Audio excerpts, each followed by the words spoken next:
para habaib itu diperintahkan untuk apa? Pertama, untuk mengorbankan harta, waktu, tenaga untuk mengambil umat Nabi Muhammad mencintai Nabi Muhammad SAW. Bukan mencintai dirinya, bukan mencintai Nabi Muhammad SAW. Itu bekal kita ke Rasulullah SAW. Saya anjurkan lagi, saya atas nama Ahlul Bait, habaib semuanya berani bersumpah demi Allah dan Rasulnya, kalau seandainya kakek moyang kami berdusta, menyatakan bahwa kita keturunan Rasulullah padahal bukan, maka laknat akan turun kepada kami dan kakek moyang kami semua. Jangan mengatakan kami tetap cinta kepada habaib, tidak.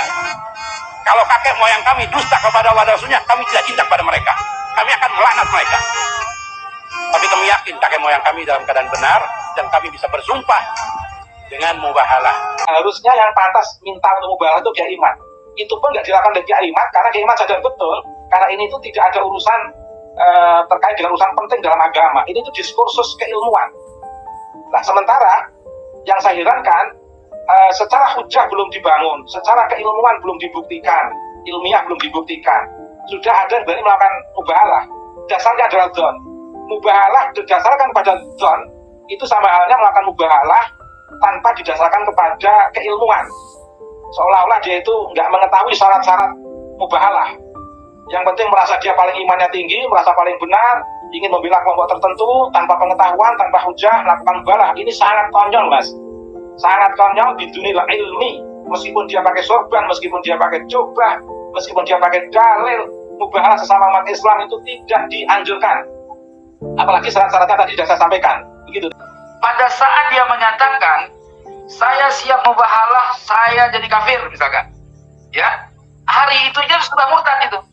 Saat dia bilang hari itu saya siap mubahalah dari kafir saya dan keturunan saya, hari itu dia sudah murtad, sudah kafir.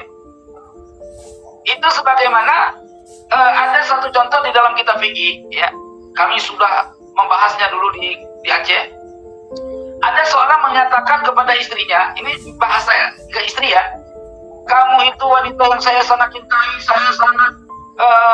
saya tidak akan meninggalkan kamu. Ingat, istriku, seandainya satu saat aku kawin lagi atau aku meninggalkan kamu, aku murtad keluar dari Islam, gitu misalkan.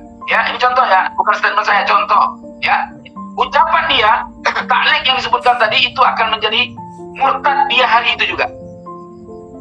Saat dia menyatakan itu namanya murtad. Itu kenapa? Ada azam untuk keluar dari Islam. Itu ada kaidah dalam hukum fikih. Jadi terkadang orang-orang bodoh ini, ya, cuma modal sorban saja, tetapi berlagak alim seperti ulama. Akhirnya syariat tidak ada di otaknya. Sehingga kalau syariat tidak ada di dalam otaknya, yang ada hawa nafsu. Terkesan bagaikan ulama menganggap hal itu benar, lalu dia berani bermubahalah sampai bawa keturunan yang nggak salah. Ini perilaku jahiliyah, gitu. Loh, sekarang gini, kalau mubahalah dalam contoh Nabi itu private aja yang dibawa, pribadi. Kalau dibawa anak cucu sampai 7 keturunan, salah apa anak cucu jadi kena laknat kok? Ini belajar ngaji di mana? Itu efeknya. Kenapa dilarang? Nggak boleh. Kalau dipaksakan, maka laknat itu untuk yang mengajak mubahalah tanpa syarat, gitu loh. Jelas tidak?